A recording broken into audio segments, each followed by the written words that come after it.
वो थोड़ा सा वो तेज। नमस्कार जंटी में स्वागत है आपका। मैं हूं योगेंद्र। आप देख रहे हैं खास खबर। खास खबर में हम बात करेंगे राजस्थान में निकाय चुनाव का बिगुल बज चुका है और इसके लिए बाकायदा अधिसूचना जारी के साथ ही नामांकन की प्रक्रिया भी शुरू हो चुकी है।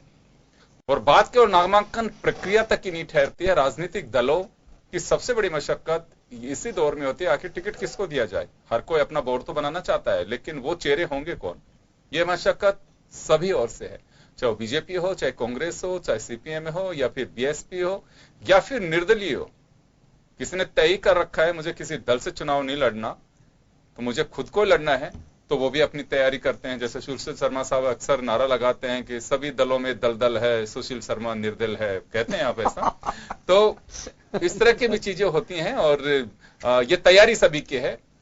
हमारा आज का एजेंडा यही है कि निकाय चुनाव को लेकर के कौन सी पार्टी कितनी तैयार है और इस इलेक्शन पे क्या इफेक्ट आएगा। क्या नेशनल इश्यूज को बीजेपी लेके आएगी। पिछले दिनों जैसे पार्टी ने कहा कि हमारा 370 और 35A बड़ा एजेंडा होगा, लेकिन महाराष्ट्र हरियाणा इलेक्शन के बाद में बीजेपी कितना इसको बुनाएगी और प्रतिपक्ष को क्या कोई डर तो नहीं है इसका। तो कुछ चीजें ऐसे हैं कि इन दोनों स्टेट के इलेक्शन के बाद में बेशक लोकलाइज इलेक्शन हो, लेकिन चीजें कुछ बदल रही हैं और अलग मायने होंगे इसके। तो मेरे साथ इस वक्त चर्चा में भंवर सिंह जी हमारे साथ सीपीएम नेता हैं और सुशील शर्मा साहब नगर निगम जयपुर में तीसरी पारी खेल रहे हैं। श्रवण देवल भाजपा नेता हमारे साथ में है। श्याम सुंदर शर्मा साहब वरिष्ठ पत्रकार हमारे साथ हैं। सभी का स्वागत है। मैं एक बार आपके पास आना चाहूंगा सुशील जी और जानना चाहता हूं कि इलेक्शन का बिगुल तो बज चुका है, टिकटों की कवायद शुरू हो चुकी है। जिसको टिकट चाहिए वो नेताओं के यहाँ पे अपना एक उम्मीद लेकर के कि शायद मेरे लिए ये टिकट दे दे।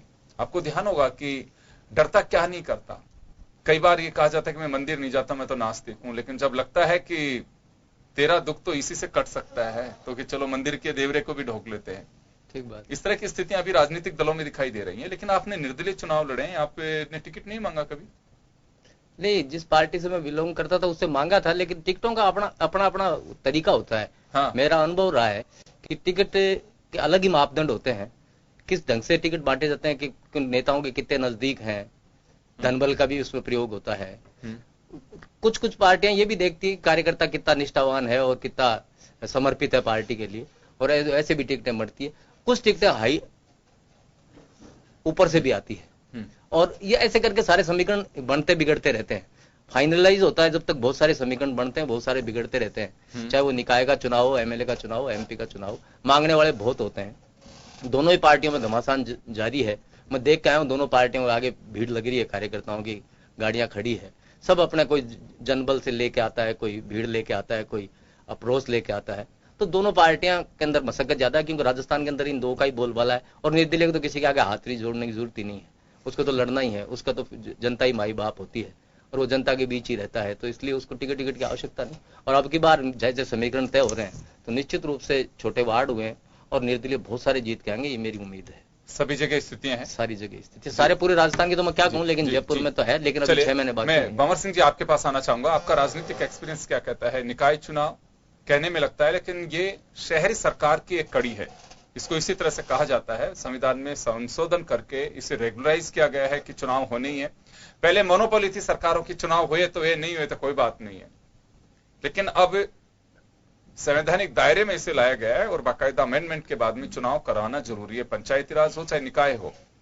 आपका एक्सपीरियंस क्या कहता है? टिकटों की बात अगर की जाए राजनीतिक दलों की, टिकटों की जहां तक है इसमें कोई दो राय नहीं है कि कुछ लोगों की जिनकी जनता में पकड़ होती है तो वो तो उस आधार के ऊपर टिकट पाने में सक्षम हो जाते हैं अगर जनता है। फिर भी जैसा अभी कहा कि इसमें धनबल सबसे ज्यादा महत्वपूर्ण हो गया आज की तारीख में, कि ये कैंडिडेट जो है इसके पास पैसा कितना है और ये कितनी सेवा कर सकता है और कितना पैसा खर्च कर सकता है, पार्टी को कितना फंड दे सकता है। तो ये आजकल टिकट जो है पैसे के पैमाने पर ज्यादा हो गए। कई बार देखा गया है कि कार्यकर्ता की वक्त भी नहीं रहती है, कई बार जिंदगी भर से कार्यकर्ता लगा हुआ है, वो गरीब है, उसको टिकट किसी पद का आज तक मैंने बहुत से कैंडिडेट देखे हैं, बीजेपी और कांग्रेस दोनों में देखे, मेरे इलाकों में देखे हैं कि उनको कोई नहीं पूछता है। और कोई तीसरा ही आकर के, और बाहर से भी आ जाते हैं बहुत बार, तो जो है पैराशूटर भी आते हैं जो उस इलाके में रहते ही नहीं, जिनको वहां का कोई पता नहीं होता। लेकिन वो सरकार के जो टिकट बंटने वाले लोग हैं जहां, क्योंकि इसमें भी बहुत बड़ी कमाई है, आज की तारीख में टिकट बांटने वाले लोग जो है वो भी बहुत बड़ा पैसा कमाते हैं। चाहे कहने को कोई कहे, हर पार्टी कहती है कि हाँ नहीं हमारे यहाँ नहीं है, केवल ये एक ही है कि कम्युनिस्ट पार्टी में ये नहीं है, क्योंकि अभी इतनी ताकत यहाँ नहीं है। तो हमारे यहाँ कोई इस तरह का होता नहीं है, क्योंकि हमारे यहाँ जिला की कमेटी जो होती है वही तय करती है कैंडिडेट। हमारे यहाँ कभी भी किसी भी क्षेत्र का, चाहे विधायक का चुनाव करने की बात हो, चाहे पार्षद का हो, चाहे सरपंच का हो, वो जो वहां की कमेटी है वही वो नाम तय करती है और वही नाम तय करके कमेटी को भेजती है ऊपर, और ऊपर वाली कमेटी को अप्रूव करना ही करना होता है उसमें। श्रवण जी, आपके पास आना चाहूंगा। आपके यहाँ पे कवायद चल रही है, कांग्रेस में भी जिलों में अपने प्रभारी भेजे हुए हैं, कहीं पे मंत्री प्रभारी हैं, कहीं पे सीनियर नेता प्रभारी हैं, लिस्टिंग की जा रही है। आपके यहाँ पे भी प्रदेश कार्यालय में बैठकों का दौर चल रहा है, एक तरफ जिलों में दौर चल रहा है, पैनल्स कंप्लीट कर लिए गए हैं। एक बात आप लोग लिखवा रहे हैं, जो टिकट आर्थी है यानी कि टिकट मांगने वाला, उससे सिग्नेचर करा के ले रहे हैं कि अगर मेरे को टिकट नहीं भी मिलेगा तो मैं निर्दलीय चुनाव नहीं लड़ूंगा। इसकी क्या मंशा है?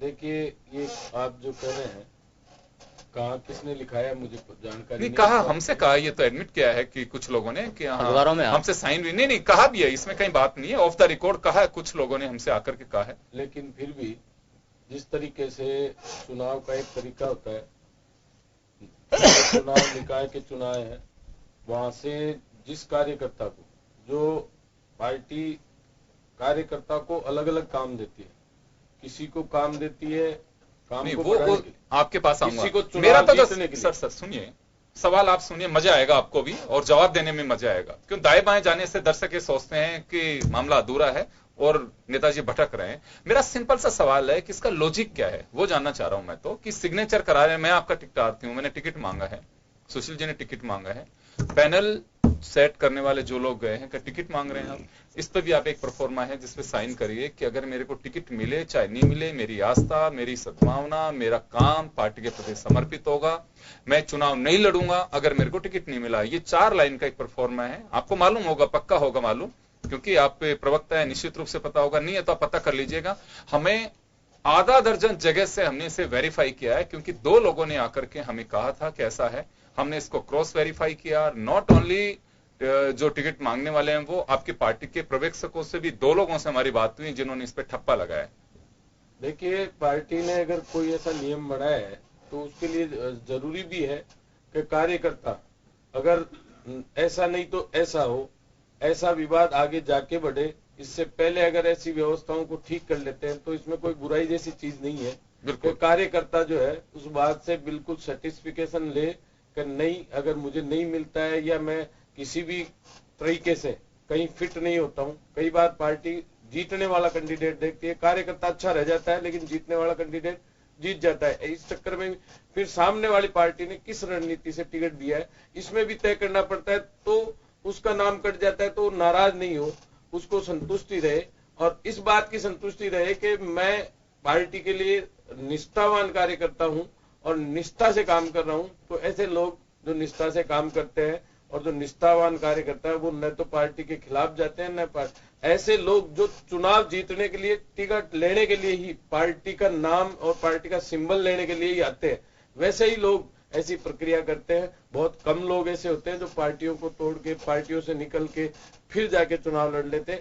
ऐसे अविश्वासी लोगों को पार्टी में लेने के बाद ऐसे लिखाना कोई बुरी बात नहीं है, ऐसा लिखवाना भी मेरा एक सवाल आपसे सीधा सीधा है कि आप पार्टी ये लिखा रही है, कहीं पार्टी में इस बात का भय है कि ये जाके निर्दलीय नहीं लड़ ले, और ये निश्चित रूप से यदि वो आप लिखा भी लोगे लड़ लेगा तो क्या करेगी पार्टी, क्या करेगी पार्टी? आप उसका क्या कर पाओगे?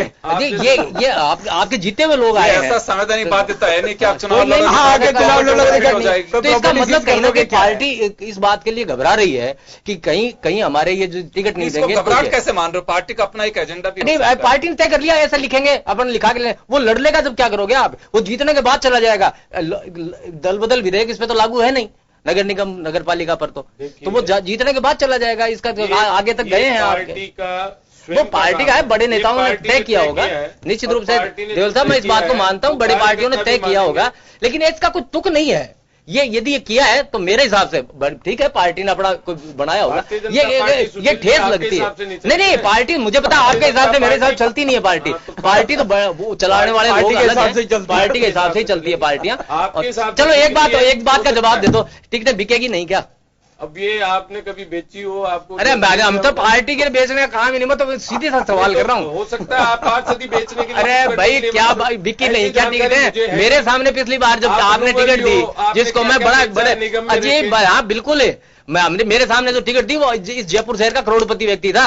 यदि नहीं भी बेची तो जिसका कोई जमीन पे वजूद नहीं था, करोड़पति चुनाव नहीं लड़ सकता। अजय जमीन पे वजूद ही नहीं था, रातों रात टिकट आई, सारे कार्यकर्ता मांग रहे थे, एक जमीन का धरातल के कार्यकर्ता वो टिकट। योगेंद्र जी, मैंने आपको बताया ना कि पार्टी को कौन कितना फंड दे सकता जब लगता है, जब ये बहुत बड़ी बात है इसके अंदर। पार्टी का फंड करोड़पति लड़ने के लिए बुराई नहीं है, जो है करोड़पति देने वाले लड़ने के लिए मना नहीं है। मेरा तो दुख इस बात से है कि पार्टी ने सबको दरकिनार करके उसको टिकट दे दी। पार्टी फंड की अगर बात है तो केवल क्या कोई बीजेपी ने सारी पार्टियां, अरे सारी की कर रहा हूँ, पार्टी फंड से आप समझ नहीं रहे हो, कह दिया जो टिकट देने वाले लोग हैं उनको फंड दे रहे हो, उनके बाद हवाले होता है वो फंड। जूतम फाक हुई है उसमें, कौन सी पार्टी में बिकने के लेके तो काला बीएसपी में हुई है सर, बीएसपी में हम आरोप लगेंगे टिकट। अब वहाँ पे वो थोड़ा कमजोर है तो उसमें लग जाते हैं। आपने इस तरीके से पार्टी छोड़ी हो, कई बार क्या अंगूर खट्टे भी हो जाते हैं, नहीं मिलते तो ऐसी स्थिति आपके साथ बनी हो तो आप हो सकता है अजीब आपकी पार्टी में बता रहा हूँ, मतलब मेरे साथ तो कोई अंगूर खट्टे नहीं है, मेरे अंगूर का खट्टे का सवाल ही नहीं। अभी हुआ है, ताजा ही नगर निगम में हुआ है अंगूर पूरे पके। अरे नहीं, अभी पकेड़ा जो जनता से जुड़ा रहेगा उसके अंगूर पके रहते हैं। चलो ये तो अपना नगर निगम का है। अभी जो मंडावा का चुनाव हुआ है, जो 2 दिन पहले बीजेपी में आई उसको टिकट मिल गया, इसका मतलब क्या कैडर है? कैडर पहले से कुछ नहीं है, जो 2 दिन पहले आता वो हो गया, ऊपर से पहले मिल गया। धनबल ताकतवर है वो टिकट ले जाता है। और ये निकाय चुनाव में हो रहा है। मेरी जानकारी में ऐसे बहुत कार्यकर्ता है। जानकारी ठीक नहीं है शायद, और बिरला जी चुनाव हार गए थे और नहीं जानते बिरला जी, वो जमाना अलग था, बिरला जी हार गए थे, मुझे भी पता है बिरला जी चुनाव हार गए थे। मैं तो करोड़पति हार गया था, करोड़पति हार गया था मेरे सामने, भारतीय जनता पार्टी भारतीय जनता पार्टी इतनी भक्ति ठीक नहीं है, भारतीय जनता पार्टी एकदम दूध से धुली हुई है। भारतीय जनता पार्टी के कारनामे देखें भाई साहब, खरीद फरोख्त हुई है, अटैचें भी गई है रातों रात टिकट के लिए, पार्षद के टिकट के लिए, पार्षद के टिकट के लिए तो क्या नहीं जाती होगी। चलिए हाँ, मैं लेकिन देखिए मैं अभी आऊंगा कि तैयारी कितनी है पार्टियों की। मैं वापस आऊंगा देवल साहब आपके पास में। आपकी पार्टी में बैठकों के दौर चल रहे हैं, जिलों में आई थिंक कंप्लीट कर चुके होंगे शायद, पैनल जो बनाने का काम है, प्रभारी 1 तारीख को डिक्लेयर करने की बात थी, अभी तक लेकिन आपके यहाँ भी मशक्कत चल रही है, अभी तक किसी भी जगह के कोई टिकट डिक्लेयर नहीं है। कब तक माना जाए कि हाँ तब तक हम टिकट डिक्लेयर कर सकते हैं? 5 तक तो कर ही देंगे नामांकन। अब तक जो व्यवस्थाएं है जिन जिलों से, और सभी जिलों में जो 24 जिलों में और 49 निकायों के जो चुनाव हो रहे हैं, जिनमें 43 जितने भी थे और 6 नए बने, 6 को छोड़ के करीब 43 निकायों में हमारे कार्यकर्ताओं का फीडबैक, किन किन कार्यकर्ताओं को टिकट मिलने वाला है, ये सब चीजें रायशुमारी होकर कंप्लीट हो गई है। और आज करीब जिले 24 जिलों में से सब भारतीय जनता पार्टी कार्यालय में जिलाध्यक्ष, वहाँ के विधायक, वहाँ के संगठन के कार्यकर्ता, उनकी अनुशंसा, ये सब चीज कंप्लीट होने के बाद आज और कल 2 दिन में हम चीजों को पूरी कर देंगे, क्योंकि 5 तारीख तक नामांकन भरना है तो देना ही है फिर, इसलिए ये सब चीजें आज और कल में कंप्लीट हो जाएगी। और जैसी सूचना होगी आप लोगों के माध्यम से पूरे सभी लोगों को पहुंच भी जाएगी और आप लोगों को भी इसकी जानकारी दे दी जाएगी। एक सवाल और देवल साहब, बहुत सिंपल सा सवाल है, क्या जातिगत समीकरण भी काम करेंगे टिकटों के बंटवारे में? देखो ये आप वो तो खैर जो जाति की बातें करते हो, समुदाय की बातें करते हैं, वो लोग समीकरण काम करेंगे क्या? भारतीय जनता पार्टी समीकरण काम नहीं, जातिगत समीकरण काम नहीं करेंगे। चुनाव के लिए जाति जरूरी थोड़ी है, जाति वो देखते हैं ना, जैसे वोट देती है, टिकट देती है पे काम करते होंगे। अरे टिकट देती टाइम देखते हैं कि इधर कौन सी जाति का है, तो ऐसा है क्या? देखता है, क्या देखता है? आपने देखा होगा किसी पार्टी में? नहीं, आप मेरे से सवाल कर रहे हो तो मैं उस बात का जवाब दे रहा हूँ कि ऐसी कोई व्यवस्था नहीं है ना, ऐसी कोई व्यवस्था नहीं है। ऐसी व्यवस्था आपके पास होती होगी नहीं, भारतीय जनता पार्टी में नहीं है ना। पार्टी केवल इस बात पे, कार्यकर्ता पे और जनता में, जमीन से जुड़े हुए कार्यकर्ता को देगी, जनता में काम करने वाले। नहीं, आपके सवाल के 2 मायने हैं। जमीन से जुड़े कार्यकर्ता, एक तो जमीनों का काम ही करता हो, अरे नहीं, वो जमीन से मेरा मतलब जनता से। आप कहें फिर तो कि साहब जमीनों का धंधा ईमानदारी से कोई कर रहा है तो उसे जमीन से मेरा तात्पर्य ये था, तो ये आप क्लियर करें कि वास्तव में कौन सी जमीन से मेरा मतलब था कि जो जनता से जुड़े हुए कार्यकर्ता, मैंने बहुत सारे दोनों ही पार्टियों में देखे हैं कि जमीन से जुड़े रहते हैं, बहुत साल काम करते थे, पार्टी के प्रति निष्ठावान होते हैं, लेकिन टिकट के टाइम में उनको दरकिनार कर दिया जाता है और हाईजैकिंग, बहुत बड़ा कोई अप्रोच या फिर पैसा टका काम करता है और उससे टिकट आ जाती है। तो तकलीफ होती है उस कार्यकर्ता को, तकलीफ जो जमीन से जुड़ा रहता है। जी जी, ये एक चीज बताइए सुशील जी, आपकी बात होती है कि सभी पार्टियों में आपके दोस्त हैं, जिसका असर मैंने देखा अभी मेयर बनवाने में भी जी, अभी बड़ी भूमिका रही है आपकी। हाँ बिल्कुल। क्या चलता है, सब कुछ चर्चाएं क्या रहती हैं कि टिकट का आधार क्या रहता है, किस तरह से मिलता है? देखिए ये बात तो है, इसे खारिज भी नहीं कर सकते हैं कि जिसका कोई नहीं है और फिर उसको टिकट नहीं मिलता है, ऐसे लोगों को टिकट मिलता है नहीं मिलता है। कुछ पार्टियां ऐसी नहीं तो जनता टिकट दे देती है। नहीं बिल्कुल देती है, वो तो मैं आपके सामने उदाहरण ही बैठा हूं। लेकिन मैं आपको बताऊं कि जो जमीन से जुड़ा, बहुत कम रेयर के चांस होता है जो जमीन से जुड़े व्यक्ति को टिकट मिलते हैं, मतलब टिकट के आधार दूसरे ही होते हैं, या तो जिसका कोई आका हो ऊपर, या गॉडफादर हो, गॉडफादर हो, क्यों ऐसी टिकटें आती है और वो आती रहती हैं। चले वो कई बार तो ऐसा समीकरण भी मैंने देखा है कि मैंने कहा यार इस आदमी को टिकट आपने किस आधार पे दे दी, बोले यार कई बार हारने के लिए भी टिकट दी जाती है। ये तो बड़ी बात बता रहे हैं आप।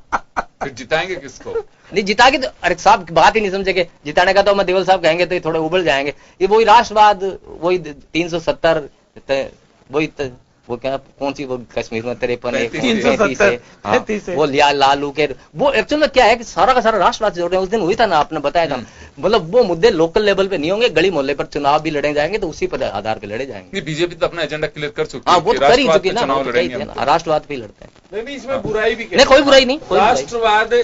अरे मैं कह रहा हूँ गली मोहल्ले के काम करोगे, उस पर ही काम करोगे भाई मेरे। तो आप राष्ट्रवाद पर सारा जीत लिया यार, पूरा हिंदुस्तान जीत लिया, एमएलए का विधानसभा चुनाव जीत लिया, तो निकाय चुनाव तो नाली पे छोड़ दो। हाँ उसको तो नाली पे छोड़ो यार, नाली पर लाइट पर, नाली के लिए कुछ नहीं बचेगा फिर, जीत से छोटा कोई चुनाव ही नहीं होता भाई। अब आप लोगों की सोच है, अरे हमारी कोई भी छोटा नहीं होता, सब बराबर, चलो कोई भी छोटा नहीं होता। सुशील जी पहले तो आपकी जानकारी, मेरे को छोटा नहीं है, आप इसको राष्ट्रवाद भी लड़ोगे इतने हो गया ना। आप देखिए कि इसमें बहुत बड़ा निगम है जो बीकानेर है, उसमें 4 लाख से ऊपर मतदाता है, और वो तो 6 महीने बाद बात करेंगे। नसीराबाद है जिसमें बहुत कम मतदाता है, लेकिन वो भी चुनाव है, वो भी चुनाव है। तो आपको पहले आपकी जानकारी के लिए बता, हाँ मैं बेरो चुनाव कोई भी चुनाव तो गली मोहल्ले का हुआ, और भारतीय जनता पार्टी का कार्यकर्ता किसी भी चुनाव को छोटा नहीं समझते। और मैं आपको एक बात बता दूं, अच्छे कार्य करने के लिए पार्षद बनना जरूरी नहीं है, विधायक बनना जरूरी नहीं है। आप गली और नाली की बात करते हो तो गली और नाली को काम करने के लिए, अच्छे कार्य करने की शुरुआत आप सामाजिक कार्यकर्ता बन के भी कर सकते हो। ये इस बात में दम है आपका। हाँ बिल्कुल, क्यों आप निर्दलीय लड़ना, लेकिन बड़े तो लाइन लग रही है पार्टियों में, वहाँ लाइन लग रही है, लेकिन आपको काम नहीं करना, आपको जनप्रतिनिधि बन के और निगम में और ये जनप्रतिनिधि कोई बनाता नहीं भाई। अगर अच्छा कार्य करना, जनप्रतिनिधि बनाने के लिए बहुत संघर्ष करना पड़ता है, बहुत संघर्ष। आपने कहा कि पार्टी से नहीं लड़ करके और करो ना फिर सेवा, काय को टिकटों की लाइन में लग रहे हो। सर ये तो पार्टियों को विचार करना चाहिए कि कोई व्यक्ति अगर तीसरी बार निर्दलीय पार्षद बन रहा है, पार्टियों के टिकटों को जनता खारिज कर रही है, तो कुछ तो मादा होगा कि इन्होंने, बिल्कुल मैं आपकी इस बात से सहमत हूं, कुछ किया होगा तभी वोट मिला होगा। जो इन्होंने जाहिर कर दी कि आप किस जाति से दे रहे हो, आप किस, नहीं मैं तो आपको पूछ रहा हूँ, हमारे को जरूरत नहीं, जाति प्रभाव सेक्टर में खड़े होते हो, दूसरी जगह नहीं, पता लग जाएगा तीसरी बार का। ये भाई दूसरी जगह क्यों हो जाऊँ, मैं तो जहाँ काम करता हूँ यार, वहाँ काम होता है, यही तो पर्टिकुलर क्षेत्र, मैं यही कह रहा हूँ कि पर्टिकुलर आप कहने वाला मैं जाति के प्रभाव से जीत के आ रहा हूँ। आप जाति की बातें, अरे यार नहीं कह रहा हूँ मैं, मेरा तो सारा, हमारे तो सारे जयपुर शहर में खिचड़ी सी है, सारे वोट देते हैं मेरे को। पार्टी कैसे विचार करती है, नगर निगम पार्टियों की क्या स्थिति है, आप तो गैर पार्टी के प्रवक्ता हो इसलिए उसकी पैरवी करनी जरूरी है, लेकिन मैं आपसे निवेदन ये कर रहा हूँ कि हालात ठीक नहीं है पार्टियों के, जमीन से जुड़े कार्यकर्ता को टिकट नहीं मिलता, बेचारे को ये कहते हैं बिना उसके कर ले यार, सेवा ही तो करनी है तेरे को, क्या कहेगा टिकट, बता भी रहे हैं वो तो है, सेवा तो करनी है, वैसे कर सकता है, सेवा तो कोई कर सकता है, इस बात को बाहर से नहीं बनाए, मैंने देखा है साहब कांग्रेस और बीजेपी पूरी उम्र गल गई लेकिन उनको टिकट नहीं दिया, अपने गली मोहल्ले उसके बाद अप्रोच नहीं दी, बेचारे बूढ़े हो गए। नरेंद्र मोदी जी ने ये संदेश दिया, संकेत दिया, जी नरेंद्र मोदी जी का संकेत बढ़िया है। आप अगर नहीं सुन सकते, नहीं सुना, बोलो बोलिए मत, हाँ बोलो, देखो ये आंगली करके बोलोगा, मैं कौन बोलने दूंगा, मेरे अभ्यास से नहीं करो, ऐसे मत करो, बोलो मत। जब आप ये कहते हो, आ जाओ भैया आ जाओ, स्वच्छता की बात करें, प्रधानमंत्री उससे कोई एमएलए विधायक बनेगा क्या, लेकिन उन्होंने नाली की बात करी तो प्रधानमंत्री को नाली की बात, जी प्रधानमंत्री से लड़ोगे क्या सारा चुनाव, मैं ये कह रहा हूँ, आप प्रधानमंत्री के बूते तो आप सारा लड़ते हैं, जब सारी बात प्रधानमंत्री के बूते लड़ोगे, मैं तो ये कह रहा हूँ पार्लियामेंट की बात करनी चाहिए, लेकिन वो नाली तक बात कर रहे हैं, इसका मतलब अच्छा काम करने वाला प्रधानमंत्री भी हो सकता है और पार्षद भी हो सकता है, वो अब अच्छे लोगों का पैमाना क्या है,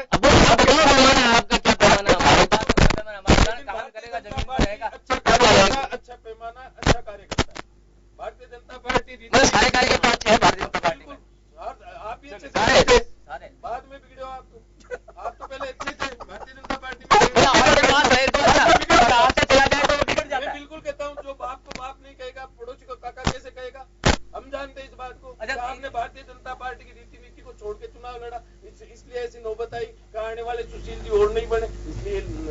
के भी लेना पड़ना चाहिए, लेना भी चाहिए, बॉन्ड भरवा। अरे बिगड़ बात लड़ने का क्या करोगे? फांसी से कुछ नहीं कर सकते ना, कुछ नहीं क्या करोगे उसका? तुम लिखा के दिया यार, बॉन्ड क्या भरवा सकते हो? बॉन्ड कैसे भरवा सकते हो? स्वागत है पार्टी लोकतंत्र में गलत तरीका है ना, ये तरीका ठीक नहीं है। तरीका कैसे? लोकतंत्र में तरीका ठीक नहीं है। मैं बता रहा हूँ बाड़ा बंदी नहीं, आप अपने पार्टी मेंबर को कर सकते हो, ठीक बात है पार्टी भाई। मेंबर की बात कर रहा हूँ मैं, सुशील जी की बात ही नहीं कर रहा। पार्टी की बात कर रहा हूँ मैं। पार्टी मेंबर को कह सकते हो, चुनाव के बाद बाड़ाबंदी होती है। श्याम सुंदर जी जुड़े हुए, श्याम जी जुड़े, श्याम श्याम जी जुड़े, श्याम जी का एक्सपर्ट व्यू एक मैं लेना चाहूंगा ब्रेक से पहले। श्याम जी, कितनी तैयार है हमारी यहाँ पार्टियां? चुनाव सिर पे है, 5 तारीख को नामांकन का काम कंप्लीट हो चुका होगा, अधिसूचना जारी हो चुकी है, मशक्कत चल रही है प्रत्याशी तय करने में, तो क्या माना जाए अभी पार्टियां पूरी तरह से तैयार नहीं हो पाई? देखिए योगेंद्र जी, क्योंकि बीजेपी ने अब बैठक बुला रखी है, आज पहले दिन बैठक हुई है, तो केंद्रीय मंत्री भी उसमें शामिल है, तो ये तो मान के चलिए कि प्रदेश अध्यक्ष को इंडिपेंडेंट काम करने नहीं देना चाहते। केंद्रीय मंत्री अगर कमेटी के सदस्य बनाए गए हैं, और क्योंकि कांग्रेस की तो बैठक अभी हुई नहीं है, कांग्रेस वो जिलों में गए हैं, जिलों में मंत्रियों को भेजा हुआ है, जिलों में भेजा हुआ है। जिलों में तो इनकी भी बैठक हो जाने के बाद जो पैनल तैयार होके आया है उस पर अंतिम निर्णय हो रहा है और बातचीत हो रही है, क्योंकि 2105 पार्षदों के नामों का फैसला होना है, क्योंकि आज भी बैठक होगी, कल भी बैठक होगी, दोनों दिन बैठक होने के बाद भी बीजेपी अपने पैनल की घोषणा नहीं करेगी, घोषणा करेगी 4 तारीख को, जिससे कि बागी ज्यादा लोग इनके उम्मीदवार बन के सामने नहीं आए। कांग्रेस में आज क्योंकि खुद मुख्यमंत्री जी सोनिया गांधी से मिले हैं, बहुत सारी स्थितियां क्लियर हुई है, मेरे को लगता है कि यहाँ पर 3 तारीख को उनको बैठक होगी, बैठक के बाद में 4 तारीख को वो भी अपने नाम फाइनलाइज करते हुए, जब तक उनके पैनल आ जाएंगे, जिलों में मंत्री गए हुए हैं। जैसे कि इनके अब दिक्कत यह आ रही है कि बीजेपी ने पहली बार जो पार्षद का चुनाव लड़ रहा है उससे एक कोष लिया है, एक पैसा लिया है, कुछ जगह लिया है कुछ जगह नहीं लिया, 1500 रुपए एक शुल्क के रूप में लिया है, वो पता नहीं क्यों आवेदन शुल्क। आवेदन शुल्क, इसका मतलब है कि इनके एक जगह 5-5, 6-6, 7-7 मांगते हैं, तो उसका मतलब कितने हजार लोग हो गए?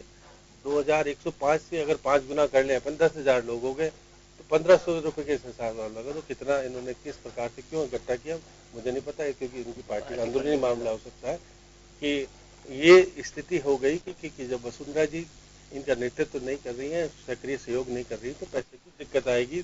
तो इस पैसे का उपयोग चुनाव प्रचार में करेंगे या चुनाव की प्रक्रिया में करेंगे, ये तो पार्टी अध्यक्ष का निर्णय होगा, लेकिन ये बात अभी भी चर्चा का विषय है कि आखिर किस जगह पे लिया है। जैसे अजमेर जिले में पैसा नहीं लिया गया, बाकी 1500 रुपए तक का वसूली की गई है, और जो सामान्य वर्ग है उससे तो 3000 का वसूली की गई है, कैटेगराइज किया किया, SC/ST से 1500 और छूट दी गई, 3000 5000 छूट लिया। तो इस हिसाब से लग रहा है कि बीजेपी का चंदा इकट्ठा करना, ये करना, ये तो है कि बीजेपी के प्रदेश अध्यक्ष इतने सक्षम नहीं है, क्योंकि बनाए ऐसे हैं, कार्यकर्ता को बनाया है, तो कार्यकर्ता अपने बूते नहीं लड़ पाएगा। 2 केंद्रीय मंत्री होने के बाद भी फंड किस प्रकार से इकट्ठा होगा, क्योंकि कांग्रेस तो सत्ताधारी पार्टी है, पैसे की दिक्कत आती ही नहीं है। श्याम जी, वापस आ रहा हूँ आप लोगों के पास में, यहाँ एक छोटे से ब्रेक के लिए रुकेंगे, ब्रेक के बाद हम वापस लौटेंगे।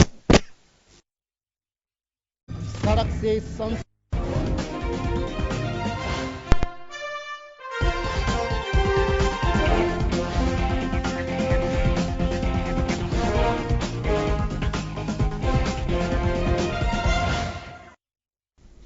ब्रेक के बाद एक बार फिर आपका स्वागत है। आप देख रहे हैं खास खबर, बात कर रहे हैं राजस्थान में निकाय चुनाव की रणभेरी तो बच चुकी है, लेकिन राजनीतिक दल अभी भी मशक्कत में उलझे हुए हैं।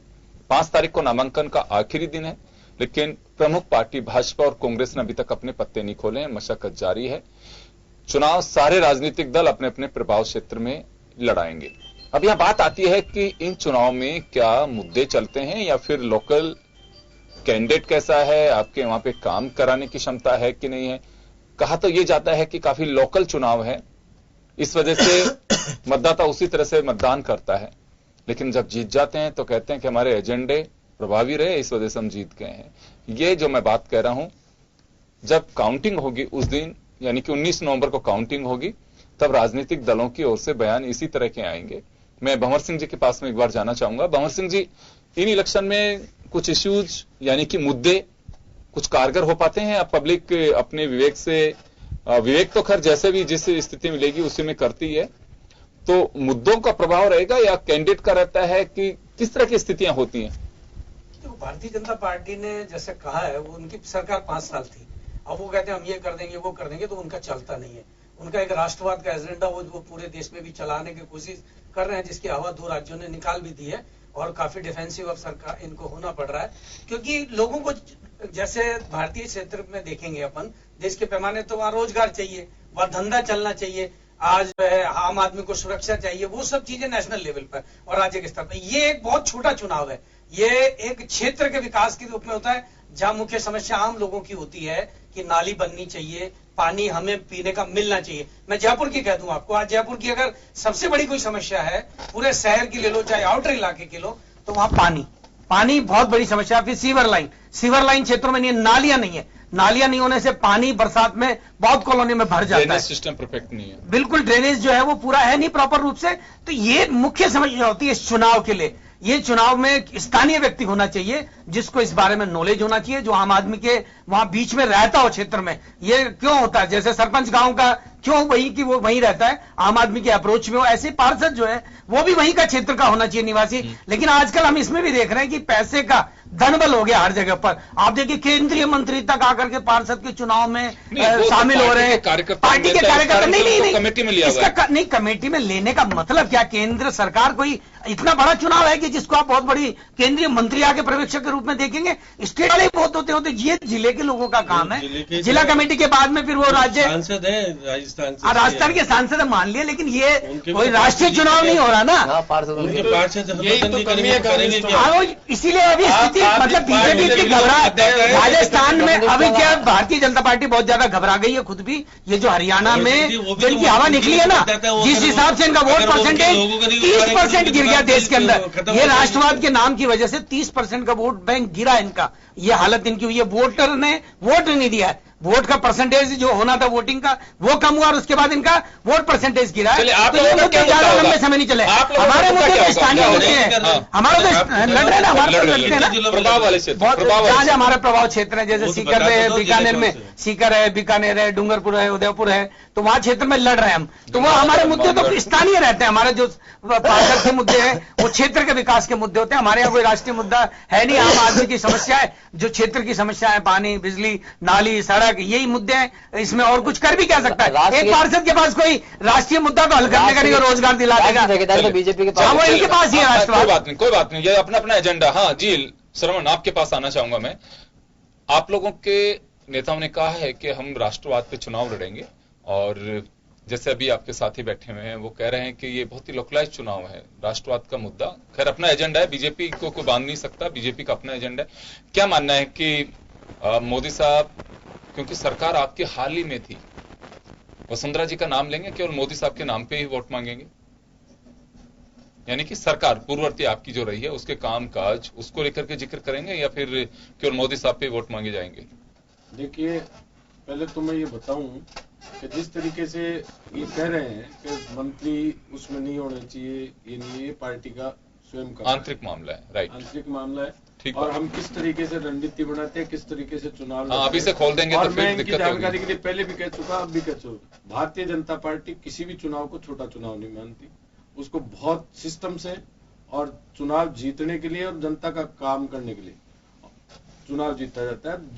जीतना ही जो है काम करने में सफलता का काम नहीं होता, जीतने के बाद काम करना भी एक सफलता का काम है। तो इस लिहाज से मैं आपको बताऊं कि भारतीय जनता पार्टी और अन्य दल अगर चुनाव लड़ने के लिए अपने तरीके से काम करते तो मैं समझता हूं हमें भी उसका विरोध नहीं होना चाहिए और उनको भी नहीं होना चाहिए। तो ये तो एक अनर्गल बात है, लेकिन मुद्दे की जो बात है वो है कि आप कह रहे हो स्थानीय मुद्दों पे लड़ेंगे, राष्ट्रवादों पे लड़ेंगे, तो मैं तो ये कहता हूँ राष्ट्रवाद ऊपर भी है तो नीचे भी होना चाहिए, गली मोहल्ले में भी होना चाहिए। जब कच्चे हैं बच्चे या नेता कच्चे हैं, उनमें अगर राष्ट्रवाद ना भरेंगे तो वो उनको जिस टाइप से डालेंगे, जिस लॉजिक से आएंगे, वो ऊपर जाके भी वैसा ही काम करेंगे। तो मैं तो ये समझता हूँ अगर राष्ट्रवाद को लेके भी, राष्ट्रवादी बात करके भी अगर कोई जनप्रतिनिधि चुनाव जीत के आता है तो जनता भी उसको देखती है कि ये व्यक्ति शुरू से राष्ट्रवादी बातें करता था, आज भी राष्ट्रवादी बातें। जरूरी नहीं है कि जो पार्षद बढ़ेगा वो विधायक नहीं बनेगा और विधायक जो बढ़ेगा वो सांसद नहीं बनेगा। इसलिए मैं कतई इस बात से ऐतराज नहीं करता कि राष्ट्रवाद के नाम पे चुनाव नहीं लड़ना चाहिए। जितने हो गया राष्ट्रवाद। दूसरी बात हाँ। कि मैं ये कहता हूं कि ये जो चुनाव है ये निकाय के चुनाव है, स्थानीय मुद्दों के चुनाव है, ये स्थानीय मुद्दे इसमें बहुत हावी रहेंगे और भारतीय जनता पार्टी काम में विश्वास करती है। हमने जो पहले जब सरकार रही है काम किया है, आगे भी हम जब सरकार आएगी काम करेंगे। और अगर सरकार में नहीं रहे, विपक्ष में रहे, तो हमने विपक्ष की पूर्ण रूप से भूमिका निभाई है, चाहे वो निकाय में हो और चाहे सदन में हो। तो इस तरीके से आज जिस तरीके से चुनाव है, चुनाव को देखते हुए हम गंभीरता से इस बात को लेते हैं कि स्थानीय मुद्दे क्या हैं, लेकिन इससे भी नकार नहीं रहे कि राष्ट्रवाद की चीज नीचे तक नहीं पहुंचे। देव साहब, हमारी एक योजना भी चाहिए, हर चीज अंत्योदय होनी चाहिए। अगर लाभ मिल रहा था वो भी अंत्योदय होना चाहिए, और राष्ट्र के लिए कुछ हो रहा था वो भी अंत्योदय होना चाहिए, उसकी जानकारी भी नीचे तक पहुंचे। सुशील जी, आपके पास आना चाहूंगा, किस तरह के मामले सामने आते हैं, किस तरह का मुद्दा जनता चाहती क्या है, किस तरह के इश्यूज होने चाहिए? देखो ऐसा है सर कि जनता तो वही चाहती है कि हमारा भला कैसे हो और हमारी समस्याओं का समाधान कैसे हो, लेकिन यदि उनको भावनात्मक मुद्दों से जोड़ दिया जाए, उनको हिंदुस्तान पाकिस्तान, हिंदू मुस्लिम या और कोई पुलवामा जैसा हमला कराकर रुख को मोड़ देना, तो एक भावना हमला करा करके क्या ये आरोप लगा रहे हैं? ये हुआ ही ना, जब भी तो कहते हैं मैं तो बार बार कहता हूँ ये बात, तो कराकर ये कह रहा हूँ कि जब नेगलिजेंस की सरकार की जिम्मेदारी नहीं बनती थी कि वहां पर जांच नहीं कराई गई है, वहां जांच नहीं हुई, जांच हमारे जवान आरडीएक्स आ गया, इतना आगे आया, कौन लाया, किसने अब आप उसको करके, मतलब मैं यही तो बता रहा हूँ कि ये वही लड़ाई लड़ेंगे, ये वो लड़ाई लेंगे तो क्या होता है, जनता भावना में बहती है, जनता में भावना बहती है। हाँ बिल्कुल सही करो आप, तो भावनात्मक मुद्दा हो गया ना, अब उसमें लड़ेंगे। और आप अभी आपने कहा कि आप आरोप लगा रहे हो, हमने तो पहले भी आरोप लगाए थे, यही है, ये बिल्कुल मोदी जी के नाम पर, अमित शाह के नाम पर, और वही हिंदुस्तान पाकिस्तान और हिंदू मुस्लिम करा के, और अब तो राम मंदिर वाला भी तैयार खड़ा मुद्दा। तो इससे निश्चित रूप से ये इस छोटे चुनाव को भी उसी से जोड़ेंगे, आ जाएगा, पूरा हो जाएगा, जोड़ेगा ही, और कोई इलाज नहीं है। इन 2 चुनाव के बाद तो इनके ज्यादा हालत खराब होगी। जानकारी नहीं है, अरे भाई पूरी जानकारी है। 370-35 से श्यामा प्रसाद मुखर्जी जब, अरे भाई श्यामा प्रसाद मुखर्जी तो लगा दी, हटा दी ना, पार्टी की सरकार भी नहीं थी, और अरे सरकार आएगी बहुत पुराना था, नहीं था, लेकिन उस दिन भी इस मुद्दे को लेकर भारतीय जनता पार्टी चली थी। अरे भारतीय जनता पार्टी इतनी राजी मत हो कि 370 हटा दी, तो पूरा का पूरा चुनाव नीचे से ऊपर तक जीत लोगे 370 के आधार पे। 370 का सारा श्रेय तो नेहरू जी को जाता है कि उन्होंने लगाई तो आपने हटा दी, वो लगाते नहीं तो हटाते कहां से आप? वो तो ठीक है, दोनों पार्टियां अपने अपने वो है, लेकिन मैं कह रहा हूं, मेरा देवल साहब निवेदन ये है आपसे, आप बड़े नेताओं को, अब आप भी नहीं कह सकते, आपकी भी मजबूरी है पार्टी के, लेकिन मैं कह रहा हूं लोकल चुनाव को तो कम से कम उससे बचाओ यार। अब आप उसमें भी कह रहे हो नहीं भावना यहीं भरेंगे सारी की सारी, तो फिर तो लड़ लो चुनाव को, कहां दिक्कत आ गई फिर तो। बिना भावना के पब्लिक श्याम जी देंगे जवाब एक बार। मैं श्याम जी आपके पास आना चाहूंगा, वैसे कुछ इन इलेक्शन में कुछ मुद्दे वगैरह होते हैं? देखिए योगेंद्र जी, क्योंकि मैंने बीजेपी के प्रदेश अध्यक्ष को सुना, अब श्रवण जी नहीं सुन के आए तो उसका मेरे को ऐलान है। उन्होंने कहा था कि राष्ट्रीय मुद्दा तो रहेगा अभी, लेकिन हम सरकार की चार्जशीट जारी करेंगे। इसके अलावा हम हर नगर निगम, शहरी नगर परिषद और नगर पालिका स्तर पर एक घोषणा पत्र जारी करेंगे। राष्ट्रवाद रहेगा और निकायों के लोग, ये भी वही बात बोल रहे थे, वो भी यही बोल रहे हैं। उन्होंने कहा कि हर नगर निगम, हर शहरी निकाय का अलग से घोषणा पत्र जारी होगा, चार्जशीट तो सरकार की जारी करेंगे। आप क्योंकि आप घोषणा पत्र, इसका मतलब है कि वो स्थानीय स्तर पर तय करेंगे नेता कि वहां की मांग क्या है और हम क्या घोषणा कर सकते हैं। वो चुनाव से पहले निश्चित रूप से कहा जा सकता है कि मतदान होगा, 17 नवंबर को मतदान का तारीख है, उससे पहले ही है हर शहरी निकाय की एक घोषणा पत्र जारी करेंगे और सरकार की चार्जशीट जारी करेंगे, उसमें चार्ज लगाएंगे क्या क्या होना, क्या क्या होना। लेकिन देखिएगा कि विडंबना यह है कि आप 2105 उम्मीदवारों का फैसला करना है। फैसला के साथ साथ आरएलपी के साथ पहले कह रहे थे गठबंधन तोड़ दिया। जब आरएलपी पे हनुमान बेनीवाल ने कहा कि गठबंधन तोड़ने का अधिकार सतीश पूनिया के पास नहीं है, वो हाईकमान से बात करेंगे, तो टोन चेंज हो गया कि नहीं हमने कब का तोड़ देंगे। तो इसलिए मैं कई बार सतीश पूनिया जी को सलाह देना चाहता हूँ कि वे नए अध्यक्ष बने हैं, वो युवा है, बुजुर्गों का साथ ले जरूर। इस यही कारण है कि उन्होंने अपनी समिति में निश्चित रूप से 2 केंद्रीय मंत्री को शामिल किया है, सांसद जसकौर मीणा को शामिल किया है, औकार सिंह लखावत को शामिल किया है, वीरम सिंह को शामिल किया, और 11 लोगों की कमेटी है, वो बैठ करके निश्चित रूप से मंथन कर रही है।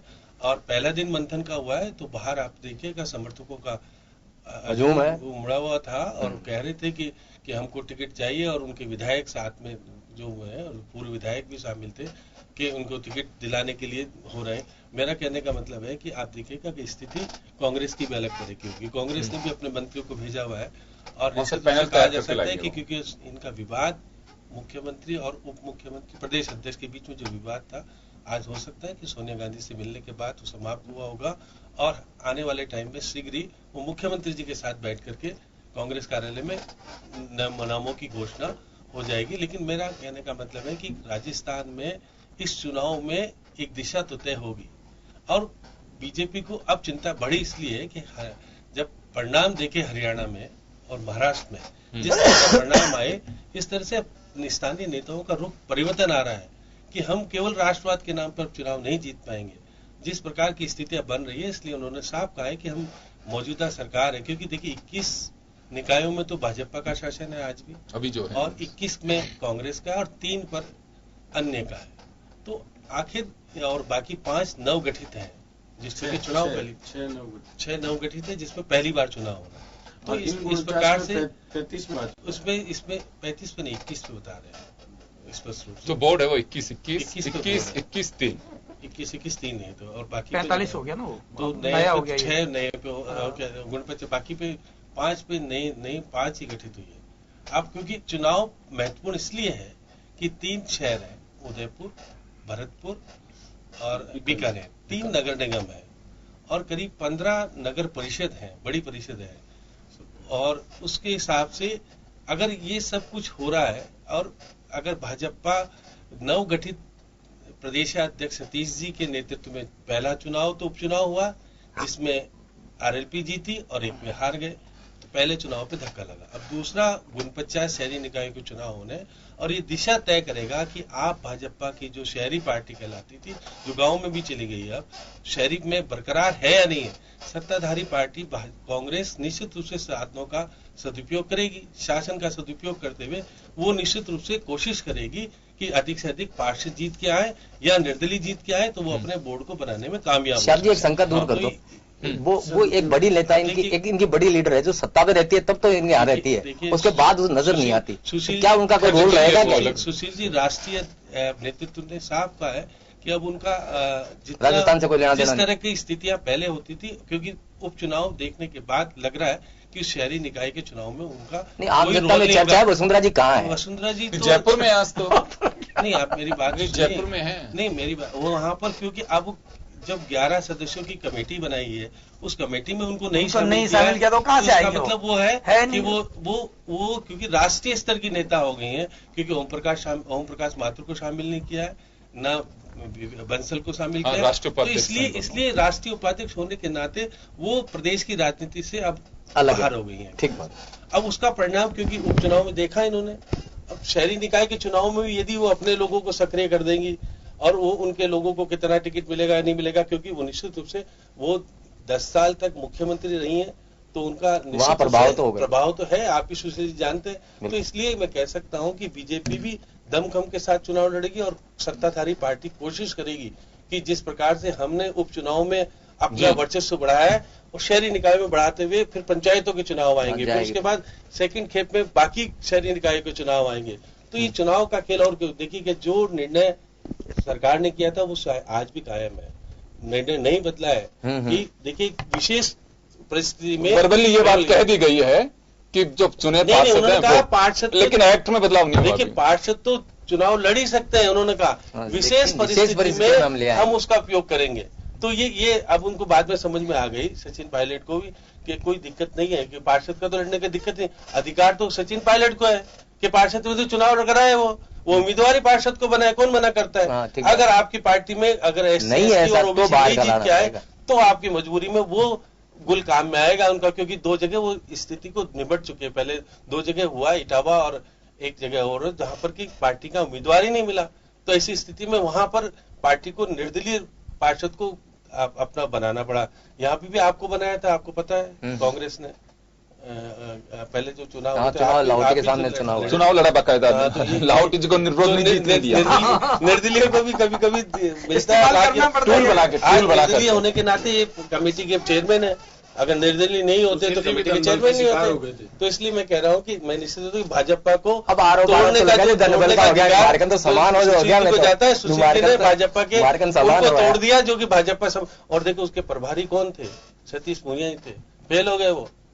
इसलिए मैं बार बार कहता हूं सतीश पूनिया जी, आप जहां जहां नेतृत्व करोगे फेल हो जाओगे। इसलिए बुजुर्गों का सम्मान करते हुए उनको बढ़ाओ आगे। आप प्रदेश अध्यक्ष हो, प्रदेश अध्यक्ष की हैसियत रखो। आप कमेटियों के चेयरमैन मत बनो, किसी दूसरे को बनाओ, जिससे कि आपके ऊपर दाग नहीं लगे। एक सलाह है श्याम शर्मा जी की ये। और बात मुद्दों की आती है कि मुद्दे क्या होने चाहिए, कैसे होने चाहिए, चुनाव किस तरह से लड़ा जाता है, किस तरह का रंग जमेगा। लेकिन इस इलेक्शन में अभी जो उत्साह दिख रहा है, हो सकता है कि जयपुर में चुनाव नहीं है इस कारण से भी बात हो, क्योंकि राजधानी में चुनाव नहीं होने की वजह से वो रंगत अभी चुनाव की जयपुर में नहीं दिखाई दे रही है कि पार्टी कार्यालयों पे दिख सकते हैं, जहां पे टिकटों को लेकर के बैठकें चल रही हैं, वहां समीक्षा हो रही है, पैनल पे डिस्कशन हो रहा है। वहां आप जरूर उस गलियारे में कहें, उस चौक में कहें, उसके आसपास के एरिया में कहें, जरूर लगता है कि प्रदेश में फिर कोई लोकतंत्र का पर्व आने वाला है। लेकिन 3 प्रमुख जो जिले हैं, जयपुर, जोधपुर एंड कोटा, वहां पे चुनाव नहीं होने की वजह से वहां की रंगत बिल्कुल फीकी है। और राजधानी में जब कोई रंग जमता है तो निश्चित रूप से उसका इंपैक्ट, उसका असर, उसकी चर्चा दूर तक जाती है। बड़ी एक वजह मानी जा सकती है कि यहां अभी उस तरह की चर्चा नहीं है। भंवर सिंह जी, एक बार फिर आपके पास आना चाहूंगा मैं। इलेक्शन के लिए मशक्कत तो काफी की जा रही है, सारी बातें भी हैं, की भी जानी चाहिए। मुद्दों की हम बात कर रहे थे, मुद्दों में जैसे कहा भी अभी श्रवण जी ने कि ये हमारी पार्टी का एजेंडा है, हमारी इच्छा हो जो मुद्दा बुना सकते हैं, कि ये तो जनता को तय करना है कि वो हमें कितना यकीन करते हैं और कितना खारिज करते हैं। तो मुद्दों की कुछ काट होगी, ये तो तय है कि बीजेपी अपने एजेंडे पे चुनाव लड़ेगी। जैसे श्याम जी कह रहे हैं कि सतीश पूनिया ने अभी बोला भी है कि राष्ट्रवाद का मुद्दा होगा, लेकिन हम क्षेत्रीय मुद्दों को भी छुएंगे और छोटे छोटे घोषणा पत्र जारी करेंगे जो उस एरिया की पर्टिकुलर प्रॉब्लम्स को हो, या कुछ उस एरिया में कर क्या सकती है बीजेपी, हो सकता है कांग्रेस भी उस ट्रैक पे चले। तो एक अच्छी बात कही जा सकती है कि कम से कम उस क्षेत्र की समस्या को लोकल स्तर पे एक आइडेंटिफाई होगा कि हाँ वास्तव में ये समस्या है और इसको दूर करना चाहिए। नहीं, देखो मैं आपको बताऊं, अभी इनकी टोन जो बदली है ना, उसका कारण है महाराष्ट्र और हरियाणा। इन्होंने, आपको पता, उससे पहले भी आप यहाँ डिबेट करा चुके, जहां स्पष्ट था कि हम तो केवल राष्ट्रवाद पे ही चुनाव लड़ेंगे।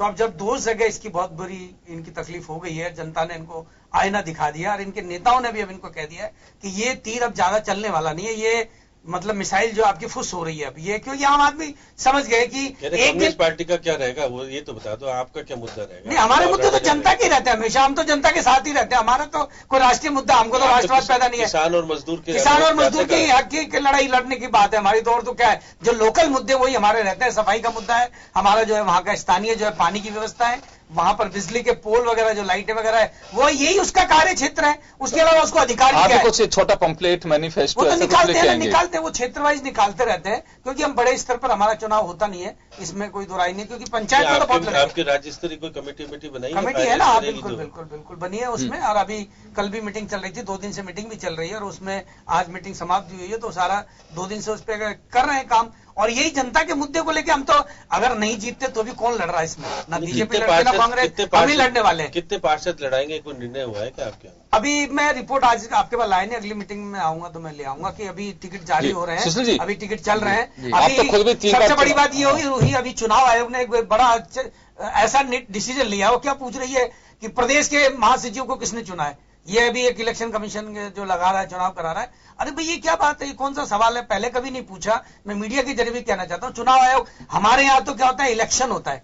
हमारा जो सचिव चुना गया है वो सम्मेलन में चुना जाता है। अब वो कहता नहीं आप राष्ट्रीय सचिव से लिखवा के दो। ये एक नई बात इस बार आई है जो आपको भी उठानी चाहिए मीडिया को।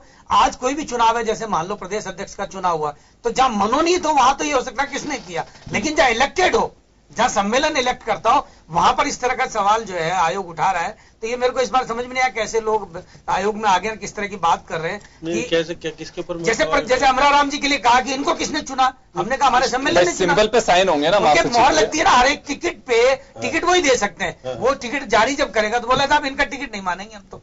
ये कौन है, इनको किसने चुना? मानते हैं नहीं, हमारे तो पार्टी में अध्यक्ष होता नहीं है, हमारे तो सचिव होता है। प्रदेश अध्यक्ष के लिए भी वो यही कह रहे हैं कि प्रदेश अध्यक्ष को किसने चुना है बताओ। अरे भाई, अगर कोई जगह नॉमिनेट होता है, बीजेपी में नॉमिनेट चुनाव- होता है, चुनाव- हमारे यहाँ तो इलेक्टेड होता है। देखो, राज्य चुनाव आयोग को अधिकार है पूछने का, आपको उस पर जवाब देने नहीं, का। हमने दिया, वो क्या कहते हैं, हम राष्ट्रीय से लिखवाओ। हाँ जी। तो ये थोड़ा सा इसमें चलिए, मैं हमारा सुशील जी तो के पास स्टार्टिंग आना मुद्दे पे हम चाहूँ, चुनाव जी, लड़ेंगे और वहीं के मुद्दे हमारे सुशील जी, मैं आपके पास आना जनता के चाहता हूँ। मुद्दे ही हमारे रहेंगे। आपने चुनाव भी लड़ा है, मैं ये चीजें सब इस वजह से जानना चाह रहा हूँ, नेक्स्ट टाइम जब भी आप लोग आएंगे स्थितियां साफ हो जाएंगी, किसको बैठाना है, किसको चुनाव लड़ाना है, जब स्थितियां ये बनेंगी तब और मजा आएगा। लेकिन मैं एक बात, जैसे भंवर सिंह जी ने कहा कि हमारी इस स्थिति में जाएगा, अभी श्याम जी ने बताया कि सतीश पूनिया ने ऐलान किया है कि हम छोटे छोटे घोषणा पत्र बनाएंगे। एक पर्टिकुलर एक पार्षद जब चुनाव लड़ता है जीतने के लिए, आप भी लड़े हैं 3 चुनाव और तीनों में जीत भी गया, तो छोटे स्तर पे कुछ ऐसा लेके आते हैं जिसको मैनिफेस्टो तो मैं नहीं कहूंगा, पंपलेट कह सकते हैं जी, ऐसा होता है सर।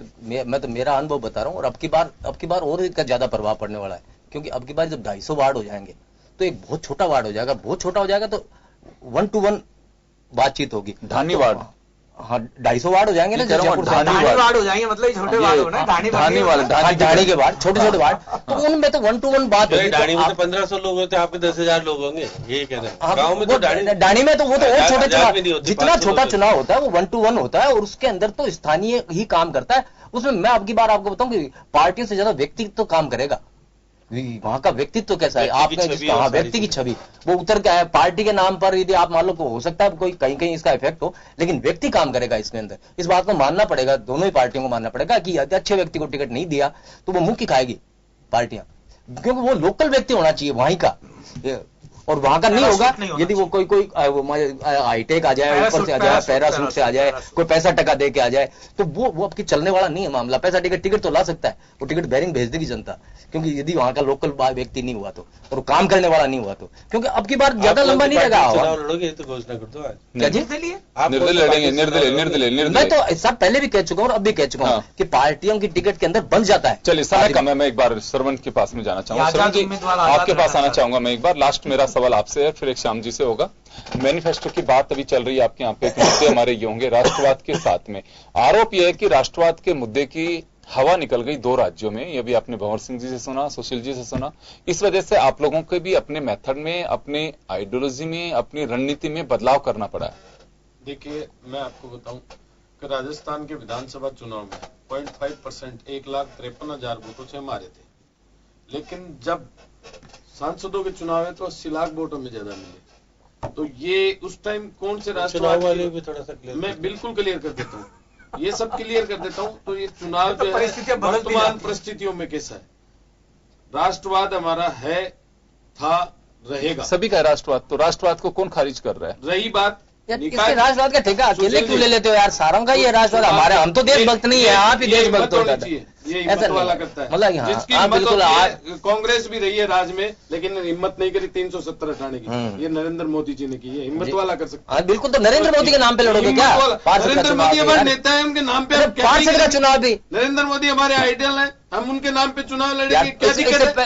अरे आपको- दिक्कत नहीं है मैं हमें। क्या कह रहा हूँ, आपको डर अरे है नरेंद्र मेरा- मोदी अरे के नहीं साथ। है यार, डर कोई खा थोड़ी जाएगा पार्टी यार का नरेंद्र मोदी। कार्यकर्ता और हमारा लीडर दोनों की एक कड़ी है, इसी का वजह है कि जनता हमारे साथ है, जी। और जिसके साथ जनता है वो हाँ, निकाय वही मैं कह रहा हूँ, जनता की बात भी तो जनता करो ने यार। हमको नरेंद्र मोदी, mandate नरेंद्र दिया। मोदी। लोकसभा में भी दिया, और जहां खारिज किया वहां हम जनता को प्रणाम करते हैं, स्वीकार करते हैं। लेकिन अब जो निकाय के चुनाव है उसमें हम निकाय की बात करें, राष्ट्रवाद को नहीं छोड़ेंगे, राष्ट्रवाद साथ चलिए, रहेगा। आखिरी सवाल निकाय मेरा के श्याम जी से। लोकल मुद्दे श्याम क्या जी, है 30 उनको सेकंड पूरा में करें। निपटा दीजिए आप। मैं ये जानना चाह रहा हूं कि वास्तव में ये मुद्दे इतने बड़े गढ़े जाएंगे, इनका कुछ असर होगा? देखिए योगेंद्र जी, निश्चित रूप से शहरी निकाय का चुनाव बहुत छोटी इकाई का चुनाव होगा, इसलिए ये तो बात सही है कि जो शहरी निकाय से संबंधित घोषणा पत्र जारी करेंगे, क्योंकि बीजेपी शासन में पहले से रही है, उसको अपनी चीजें बताना होगा कि हमने क्या काम किया। और क्योंकि सत्ताधारी पार्टी का प्रभाव इसलिए अधिक होगा क्योंकि वो कहेंगे कि हमारे साथ रहोगे तो हम विकास के काम तेजी से करा पाएंगे, इसलिए वो सत्ता का सदुपयोग करते हुए बहुत सारी चीजें उसके। चलिए, मैं माफी चाहूंगा, समय का अभाव है, और कुल मिलाकर के जीत उसी की होती है जिसको जनता चाहती है। आपके पास में टिकट है नहीं है कोई मायने नहीं रखता, आपका एजेंडा क्या है, किस एजेंडे पे चुनाव लड़ रहे हैं वो भी मायने नहीं रखती है। बस ये रणनीति आपकी कैसे सटीक बैठती है, जनता आपको कितना चाहती है, सबसे बड़ा इंपैक्ट यही आता है। और जैसे जैसे चीजें नजदीक आएंगी आप तक पहुंचाने की पूरी कोशिश करेंगे। फिलहाल हमने उस तैयारी और मुद्दों को लेकर के बात की है कि राजनीतिक दल कितने राजस्थान में तैयार है निकाय चुनाव के लिए और क्या मुद्दों पर चुनाव लड़े जाएंगे। बहुत बहुत शुक्रिया आप सभी का। खास खबर में इतना ही, दीजिए इजाजत, नमस्कार। जन टीवी की लेटेस्ट अपडेट पाने के लिए हमारे चैनल को जरूर सब्सक्राइब करें और नोटिफिकेशन पाने के लिए बेल आइकॉन दबाएं।